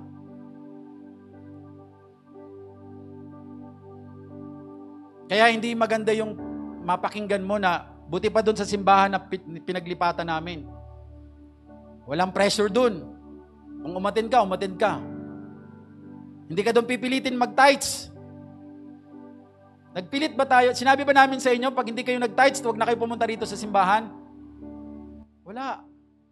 Tinuturo natin yung laman ng Biblia because we are a full gospel Christian church. Tinuturo natin ang mga sinasabi ng Bible kung ano dapat ginagawa ng isang taong pinili ni Kristo. That's what we are doing. Pero never tayo namwersa ng tao na kapag hindi ka sumunod dito, alis ka na rito. Hindi ganoon. Kaya hindi tama yung okay na yung umalis ka. Pero yung magsasalita ka pa ng bagay na hindi naman totoo, question mark yun sa pagkatao mo. May mga pagkakataon talaga na hindi tayo magsasama for the rest of our Christian life dito sa lupa. Kasi malilipat tayo ng lugar. Pero alam nyo po, ito po yung natutunan ko po. Naranasan ko rin pong maging ma-disappoint sa mga pastor. Experience ko po sa JIL. Pera. Hirap na hirap si Brother Joseph. May ginagawa kaming uling kasi pinutol namin ang mangga kasi nadali ng malakas na hangin. Pinutol namin, inuling namin. Si Joseph, Brother Joseph na taga-Impanta, wala siyang pera. Kasi tinalikuran niya lahat para magbago siya eh. Yun talaga, natira siya sa simbahan. So inuling namin, in short, kasi hindi sapat yung tinutulong ko sa kanya eh, bilang nagtuturo ako sa URS. Gusto rin niya somehow magkaroon siya ng kabuhayan. Sabi ko, bro, sa Sampaloc, gusto yung uling eh. So inuling namin. Ang masakit, nung maging uling na, yung inassign po ng pastor namin, na assistant po niya, siya yung nagbenta. Nung binenta, tingi lang binigay kay Brother Joseph. Pero si Brother Joseph ang naghirap noon. Nagtampo ako. Nagtampo si Kuya Joseph.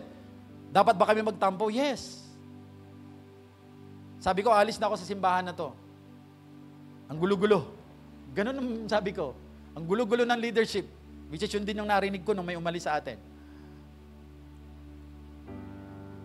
Pero ang sabi sa akin ng pastor ganito, Brother June, malinaw sa akin yung kalagayan mo. Sa akin. Ang hindi ko lang maintindihan, kasi ganito yun eh. Ang isang Kristiyano, kaya siya umalis ng simbahan, dalawang bagay. Lalo sa iyo. Una, mapapangasawa mo kasi si Ma'am Gracia. Ay dahil ang family niya founder ng church, wala kaming magagawa. Ipagpilitan man namin, mag-prayer and fasting man kami, lumuhod man kami sa Panginoon na dalhin mo dito si Ma'am Gracia para magpatuloy ka sa ministry. Hindi tama yon. Kasi just like Brother Eddie, sabi niya, nung magkaroon ng mapapangasawa ang anak niya, kahit naglilingkod yon, kahit pastor yon sa simbahan na yon, kailangan niya lumipat doon sa JIL. Kasi founder yon. Respeto ba? Wala namang biblical interpretation nyo, pero respeto natin bilang sila nga ang founder, tapos aagawin mo sa kanya, din magkakagulo ang pamilya ninyo. So gagamitin pa ng demonyo yon para guluhin kayo. So, sabi niya, malinaw sa akin na mawawala ka. Kahit napapakinabangan ka namin dito, tatanggapin namin buong puso dahil mawawala ka. At magmiministeryo. Siguro training ground mo to. Dadaling ka sa ibang simbahan, kina Ma'am Gracia. Kasi mapapangasawa mo siya, sabi niya. Kasi engaged na kami ni Ma'am Gracia that time eh. Tapos another thing po, sabi niya, kaya ka aalis ng simbahan kasi nalipat ka ng trabaho. Malayo ka na sa Sampaloc, nandoon ka sa Quezon City, maghahanap ka ng simbahan na katulad natin para makapagpatuloy ka sa ministry. Ang gagawin lang namin, i-endorse ka namin doon. Yun yung dalawang bagay kung bakit ka aalis ng simbahan. Pero kung aalis ka sa simbahan ngayon na nagpapaalam ka sa akin, kasi ang dahilan mo, masama ang loob mo, hindi ka looban ng Diyos. Sabi niya sa akin, hindi ka looban ng Diyos. And I learned a lot sa sinabi niya. Kaya nung ako po yung mahil ng Panginoon, mayroon din leader na nagganoon. Ang tanong sa akin, Brother June, ano ba ang gagawin natin kay ganito? Leader na yon, nauna pa sa akin yon. Sabi ko, kung saan siya nadapa, sana doon siya bumangon. Kasi sabi niya, babalik na po ako sa paglilingkod, namimiss ko na po si Jesus. Baka pwede pong payagan nyo na po ako na doon po ako sa JL Tanay magpapatuloy. Tanay Sampaloc, magkatabi yan eh. Sabi ko, Pastora, sa akin lang, kung gusto niya talagang, kung namimiss na talaga niya si Jesus, kasi in love siya kay Jesus, hindi niya kailangan mag-request at ang sarili pa rin niya ang iniisip niya. When you are sold out with Jesus, ibig sabihin, it's not about yourself. Kakainin mo lahat kahit kahihiya kung yun ang magdadala sa iyo para mapakita mo na mahal mo si Kristo. Kaya sabi ko, Pastora, ang alam ko, kung totoong mahal na mahal niya si Jesus at miss na po niya maglingkod sa Panginoon, ang sabi natin, magsimula siya uli dito. Kasi magkalapit lang ang Tanay sa Sampaloc eh. Hindi siya pumayag. So, pinakita yung totoong kaganapan na hindi totoo. Kami na hindi na lang ako maglilingkod. You see, hindi natin pwedeng itago yun sa Panginoon. So, ang ibig ko pong sabihin, sa loob ng simbahan, there is no perfect church and there is no perfect pastor. May mga flaws tayo lahat. Pero lahat ng flaws natin, inilalapit natin sa Panginoon yon. Kung aalis man tayo ng simbahan, one of these days, kung yun ang kalooban ng Diyos, ang pinakamagandang gawin natin, zipper natin ang bibig natin, magpatuloy na lang tayo doon na magamit tayo ng Panginoon para wag tayong balikan. Kasi kahit anong simbahan ang puntahan nyo, kahit air condition yan, kahit may elevator pa yan, may escalator pa yan, pero kung hindi ka talaga tatanggap sa sarili mo na kailangan kang baguhin ng Panginoon, hindi ka mababago, mawawala ka uli doon. Kaya po, when you are baptized by the Holy Spirit through the baptism na ginawa ng Panginoon, mamahalin mo ang local na simbahan na kung saan ka pinili at tinawag ng Diyos.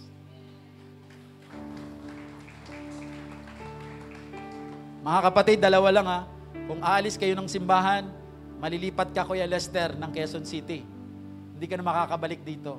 Kasi doon ka na maninirahan, taga roon na pangasawa mo. Or, tapos ka na ng trabaho, na-assign ka sa Mindanao, kaya ka lilipat ng church. Hindi ka aalis ng simbahan dahil masama ang loob mo sa akin. Hindi ka lilipat ng simbahan kasi nag-break kayo ng girlfriend mo na taga rito. No. Ina-advance ko na.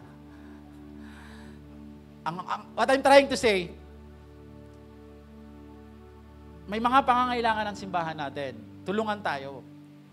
Hindi natin kailangan, kasi pinakamadali kasing solution yung hindi na tayo magkakitaan di ba? Pero kaduwagan po yun, deception po yun. Mga kapatid, may mga involvement tayo sa ministry. Sabi doon, pinasok tayo ng Diyos sa loob ng simbahan kasi meron tayong gagampanan. Hanapin po ninyo ang gagampanan ninyo sa ministry. Involve yourself para po magamit kayo ng Panginoon. Makikita natin kung gaano kasarap maging isang tunay at ganap na binili ng Diyos bilang kanyang mananambahan. Amen po. Tumayo po tayong lahat. Palakpakan natin ng malakas ang Panginoon. Sige po. Hallelujah. Tayo po yung manalangin. Dakilang Diyos, banal at mapagpala.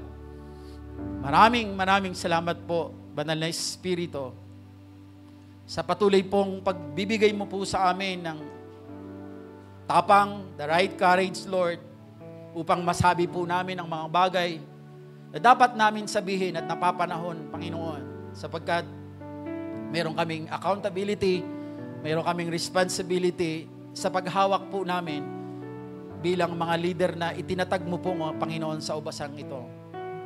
Lord, ang patuloy po naming dalangin sa patuloy po naming pag-aaral patungkol po on how are we going to host the Holy Spirit. Ang panalangin po namin, Panginoon, panalangin ko po, Lord, matagpuan po namin ang sarili namin na hindi na po nakaupo lamang, kundi matagpuan namin one of these days ang sarili namin na mayroon na kaming involvement sa ministry sa loob ng simbahan or sa labas man ng simbahan na ito, Panginoon.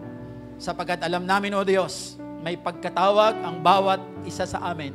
Regardless, Lord, kung ano man ang edad namin, ano man ang amin pong natapos sa pag-aaral, it doesn't matter.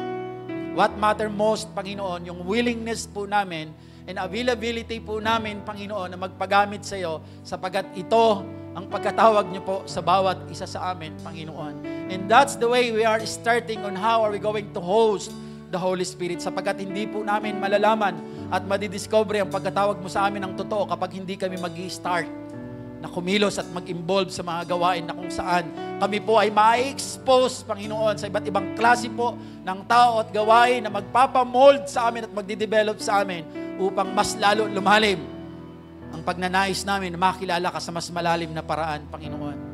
Ang sa gayon, Lord, managana po sa amin ang tunay po na kapangyarihan ng Espiritu Santo na inilagay mo po sa amin the moment na tinanggap po namin Ikaw bilang Panginoon na kaming tagapagligtas. Maraming salamat, Ama. Sa iyo namin ito lahat itinitiwala sapagkat alam namin, Panginoon, katulad ng sinabi mo, sa mata ng tao, it is very impossible. It is very impossible na magbago ang isang tao na sanay na sa ganong gawain. But with you, Lord, in Jesus' name, nothing is impossible. Kaya po, lagi kaming may pag-asa, lagi kaming nangangarap, lagi kaming may hope. And we keep on praying and doing the fasting. Because we believe, Lord, na lahat po ng bawat isa sa amin, Panginoon, ay magagamit at gagamitin nyo para sa kaluwalhatian mo, Panginoon, at sa paglago ng ubosang pinagkatiwala niyo po sa amin hanggang sa ikaw po ay dumalik at abutan mo kami, Panginoon, na magkakasama, Panginoon, working together, making your kingdom, Lord, healthy, prosperous, and victorious, Panginoon, in Jesus' name. Maraming salamat, Ama. Sa iyo po, Lord, lahat po ng kapurihan, kaluwalhatian at pagsamba sa pangalan ng aming Panginoong Hesus. Ang lahat ay magsabi po ng Amen. Tuloy po tayong umawit sa Panginoon Diyos. And I just want you, Jesus. I just want you, my Lord. And I just want you, Jesus. I just want you.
God is good. All the time. And all the time. God is good. Ayan po. Sa pagpapatuloy po ng ating gawain, dadako na po tayo sa tithes and offering. Now, to encourage you in tithes and offering, let me share to you 2 Corinthians 9:11 ng New International Version. Ang nasasaad po is that you will be enriched in every way so that you can be generous on every occasion. And through us, your generosity will result in thanksgiving to God. Basahin po natin sa wikang Tagalog. Pangalawang Korinto, 11 na Magandang Balita Biblia. Pasasaganahin niya kayo sa bawat bagay. Pasasaganahin niya kayo sa lahat ng bagay upang mas marami ang iyong matulungan. Sa gayon, lalong darami ang magpapasalamat sa Diyos dahil sa iyong tulong na dadalhin namin sa kanila. A quick background po about this verse. Ito po ay sinulat ni Paul sa mga taga-Corinth. And in that time po, in that moment, ay nag-struggle din po ang mga taga-Corinthians. Meron po silang battle. Ito po ay financially and economically. But sinabi po ni Paul, he is commanding yung mga taga-Korinto na kahit nahihirapan sila, meron man po o wala, they open their hearts. They open their hands para magbigay. And ang prayer po natin po, no, na sana yung heart po natin maging parang sa mga taga-Korinto. Na kahit meron, na kahit wala, palagi po nating open yung hearts natin, yung willingness po nating magbigay. And wag po tayong matakot magbigay kasi sabi nga po sa verse na to, you will be enriched in every way para maging generous din in every occasions. Ibig pong sabihin, pinagyayaman po tayo ni Lord, hindi lang po para ma-fulfill yung desire po natin or yung mga pangangailangan natin. Pinagyayaman po tayo ni Lord para makatulong din po sa ibang tao. And in that, through us, ang ating pong generosity will sort into thanksgiving. Nasa ating pong pagbibigay, patuloy nating nasasuportahan ang mga gawain po na ating sambahan. Tulad din po, hindi naman po natin hindi naman po lingid sa atin na may mga kailangan tayong bayaran sa ating sambahan at mga nire-reach out po tayong tao like po nung ginagawa po natin sa manggahan po, no.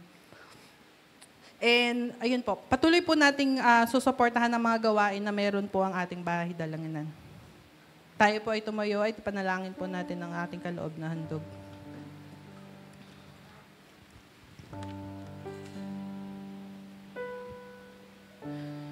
Thank you, Lord God.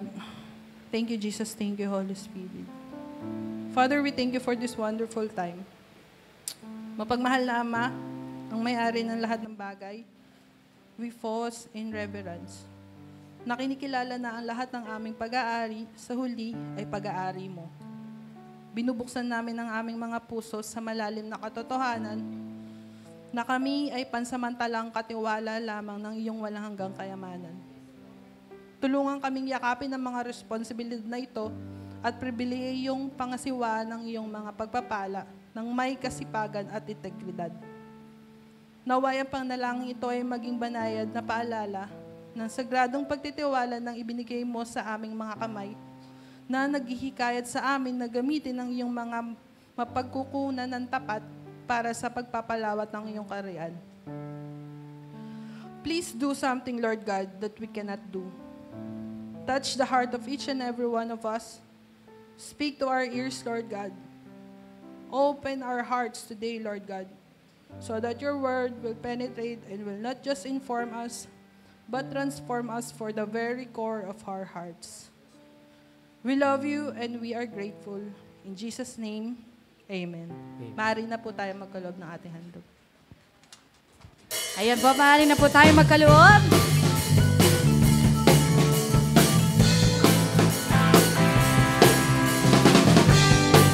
Hallelujah.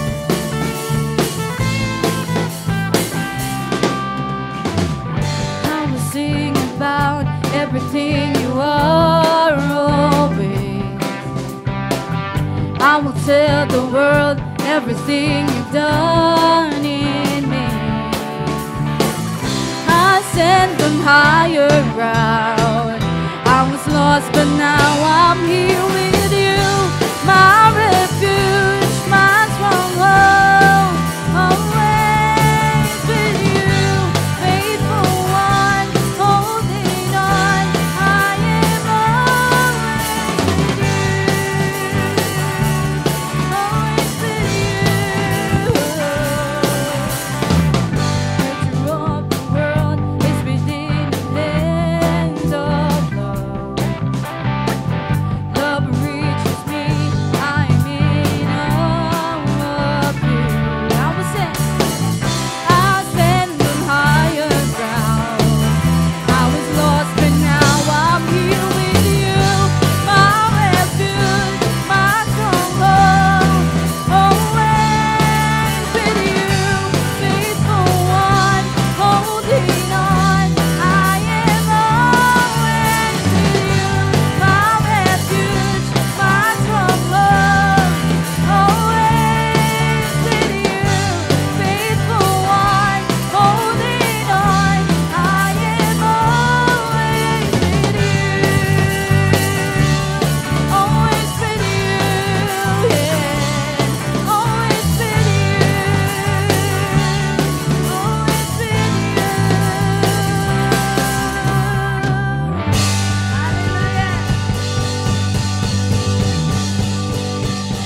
Lord. Sige po, yung malakas na palakpak para sa ating dakilang Diyos. Hallelujah.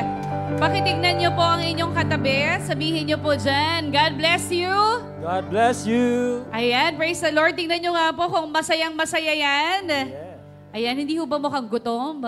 Hindi naman, dahil busog na busog tayo sa salita ng Panginoon Diyos. Sige po, yung malakas na palakpak po ang ibigay natin sa ating dakilang Diyos.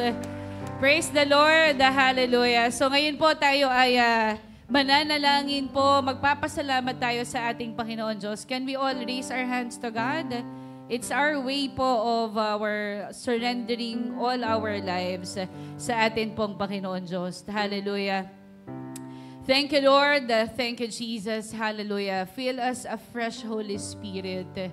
Hallelujah, Lord. Lord, thank you, Jesus. Thank you, Holy Spirit. Lord, you restore, O God, our union, O God, with the Father and the Son. In Jesus' name. Lord, sa oras na ito, nakikita mo, Panginoong Yesus, ang puso ng bawat isa sa amin. Lord, you said, O God, in your word in 1 Corinthians 6:19, O God, that our body is the temple of the Holy Spirit. Lord, tinanggap ka namin bilang amang sariling Diyos at tagapagligtas, Panginoong Yesus. And we are so thankful, Lord, na kasama namin ang banal na Espiritu sa aming mga buhay. Lord, we believe, O God, Lord, that our dependence, O God, on you, wala nito, Panginoon, na makakatalo, Panginoong Yesus. Lord, our dependence, O God, only belongs, O God, unto you. And apart from you, we know, O God, that there is nothing good. Lord, right now, we pray, you are the source, O God, of all righteousness. Lord, tulungan mo ang bawat isa sa amin, Lord, na talagang i-dwell kami, Lord, sa Holy Spirit. Tulungan mo kami, Panginoon Diyos, na patuloy namin na ma-activate, Panginoon Diyos, ang fruit ng Holy Spirit, ang gifts ng Holy Spirit sa buhay ng bawat isa sa amin. Lord, help us, O God, to be involved, O God, in the ministry. Lord, tulungan mo ang bawat isa sa amin, Lord. We've been attending church, O God, for 5, 10, 15 years, 25 years, O Lord, but up until now, we can win souls. Lord, in the mighty name of Jesus, give us the right courage, O God, to share your word. Give us the right courage, O God, to witness, O God, the gospel in Jesus' name. Lord, tulungan mo kami, Panginoong Jesus. Lagi naming sinasabi na mabuti ang Diyos. Sinasabi namin na napakabuti ng Panginoong Jesus sa buhay ng bawat isa. We just pray, Panginoon, Lord, tulungan mo kami, Panginoon. Lord, you are our helper, Holy Spirit. You are our comforter. Lord, sa oras na to, we pray in the mighty name of Jesus. Patuloy, O Diyos, na magpapagamit, Panginoon, ang bawat isa sa amin. Hindi kami papayag, Panginoon, na hindi namin madadala ang aming buong pamilya, Panginoon Diyos, sa iyo.